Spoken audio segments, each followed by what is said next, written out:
इस वक्त एक ब्रेकिंग न्यूज आ रही है। लगातार जो भारत सरकार है वो इस वक्त एक्शन में दिख रही है और एक और बड़ी खबर ये है कि इस एक्शन के चलते खौफ देखा जा रहा है।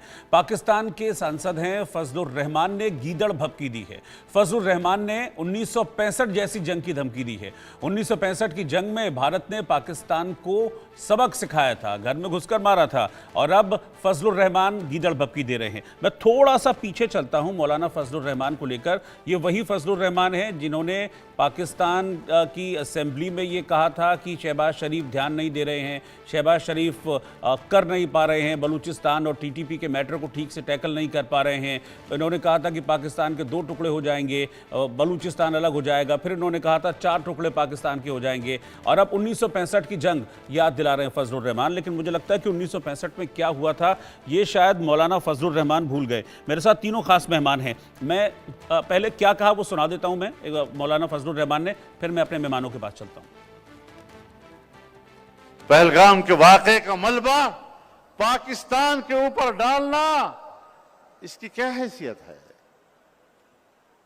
आपने पाकिस्तान से इंतकाम लेने की बात की है। मोदी जी, लाहौर आपको कह रहा है, ताहद नजर लाहौर का इज्तिमा आपको पैगाम दे रहा है कि जरा आगे तो बढ़िए, सन 65 का हशर अहालिया ने लाहौर दोबारा न कर दे। ललकार है, ललकार है, ललकार है, ललकार है। पाकिस्तान पर तुम्हारे बुज़दिलाना हमलों की भी एक तारीख है, लेकिन निहत्ते लाहौरियों ने डंडे उठाकर तुम्हें मार भगाया, ये भी हमारी एक तारीख है। तो मौलाना डीजल इनको पाकिस्तान में कहा जाता है, वैसे मौलाना फजलुर रहमान इनका नाम है। इनका तो एक ये बयान जिसमें देखा आपने कि वो भारत के खिलाफ जहर उगल रहे हैं। लेकिन जिस वाक़े का मैं जिक्र कर रहा था कि असेंबली में उन्होंने किस तरीके से बलूचिस्तान को लेकर कहा था, शहबाज शरीफ को लेकर कहा था, अभी 2 महीने पुरानी बात है, बहुत ज़्यादा पुरानी बात नहीं है। वो भी बयान मैं आपको सुना देता हूँ। हिंदुस्तान और हम एक ही दिन में आजाद हुए। 15 अगस्त 1947 को सुबह 8 बजे दिल्ली में लॉर्ड माउंटबेटन ने इंडिया के गवर्नर जनरल का हल्फ उठाया और कराची में कायद-ए-आज़म मोहम्मद अली जिन्नाह ने हल्फ उठाया। एक ही दिन हम आजाद हुए।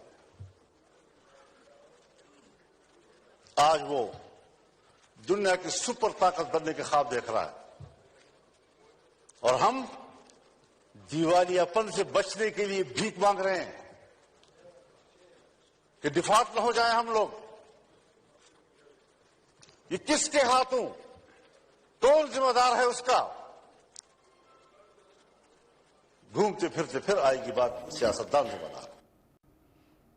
तो देखा आपने, तब ये कह रहे थे भी 2 महीने पुरानी बात है कि भारत सुपर पावर बनने के ख्वाब देख रहा है और हम देखिए यानी कि पाकिस्तान दिवालिया होने के कगार पर। ये उन्हीं मौलाना फजलुर रहमान का रिएक्शन है और अब वो कह रहे हैं कि 1965 याद करो और ये फला फला बातें कर रहे हैं। लेकिन इस बीच एक और ब्रेकिंग न्यूज़ दिल्ली से आ रही है। दिल्ली में एक बड़ी बैठक है और राजनाथ सिंह अपने घर से इस बैठक में शामिल होने के लिए रवाना हो गए हैं। प्रधानमंत्री नरेंद्र मोदी के आवास पर राजनाथ सिंह के साथ उनकी बैठक होने वाली है। अब तो कुछ देर में पीएम मोदी और राजनाथ सिंह की मुलाकात होगी। प्रधानमंत्री आवास पर यह अहम बैठक है जिसमें कई अधिकारी भी शामिल हो सकते हैं।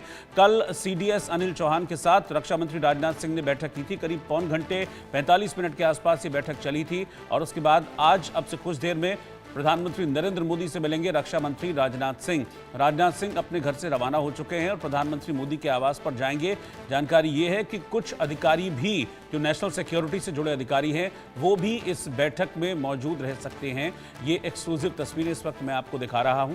ये तस्वीरें आप देखिए कि राजनाथ सिंह अपने आवास से निकले हैं, सीधा प्रधानमंत्री मोदी के आवास पर जाएंगे और फिर दोनों नेताओं के बीच बातचीत होगी। संजय शर्मा मेरे साथ जुड़े हैं, मैं संजय के पास चलूं उससे बस चंद पलों में मैं संजय के पास चलता हूं। के सह प्रायोजक हैं असली मसाले सच सच MDH। ठीक है संजय, क्या जानकारी है अभी इस बैठक को लेकर? देखिए, जब से पहलगाम का हमला हुआ उसके बाद हमने देखा था किस तरह से कैबिनेट कमेटी ऑन सिक्योरिटी की बैठक हुई। उसके बाद से लगातार हर चीज का जो फैसला है रक्षा मंत्रालय पर छोड़ दिया गया है, क्योंकि अब डिफेंस की तैयारियां भारत की किस तरह की होंगी। प्रधानमंत्री नरेंद्र मोदी ने अपनी अपनी इच्छा साफ तौर पर जाहिर कर दी है कि मिट्टी में मिला देंगे पहलगाम के दरिंदों को, जिन्होंने इस तरह की घटना को अंजाम दिया है। उनको छोड़ेंगे नहीं, किसी भी तरीके से बख्शा नहीं जाएगा और उनकी कल्पना से परे उनको सजा मिलने वाली है।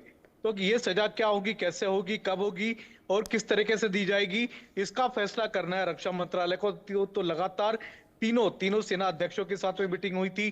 फिर कल हमने देखा था किस तरह से सीडीएस अनिल चौहान की मीटिंग हुई केंद्रीय रक्षा मंत्री राजनाथ सिंह जी से, और उसके बाद राजनाथ सिंह की मुलाकात हो रही प्रधानमंत्री नरेंद्र मोदी से।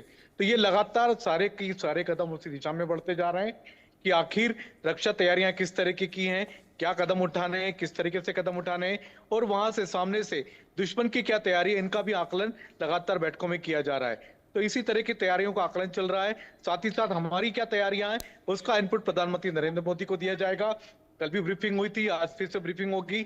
आज प्रधानमंत्री नरेंद्र मोदी के सामने ब्रीफिंग देंगे राजनाथ सिंह, और रक्षा तैयारियों को लेकर के जो प्रधानमंत्री ने जो अपनी बात कही है, तो आप उसको अमली जामा पहनाने का काम रक्षा मंत्रालय को करना, तीनों सेनाओं को करना है। वो कब करना है, क्या करना है, कैसे करना है, कितना करना है, ये सारी चीजें हमारे तीनों जो डिफेंस की जो तीनों फोर्सेस हैं, थल सेना, नौसेना और वायुसेना, ये तीनों मिलकर के तय करते हैं क्या होना भी है, नहीं होना है। ये भी सब चीजें सेना के हाथ में छोड़ा गया है। ठीक है, बहुत बहुत शुक्रिया संजय शर्मा इस पूरी जानकारी के लिए।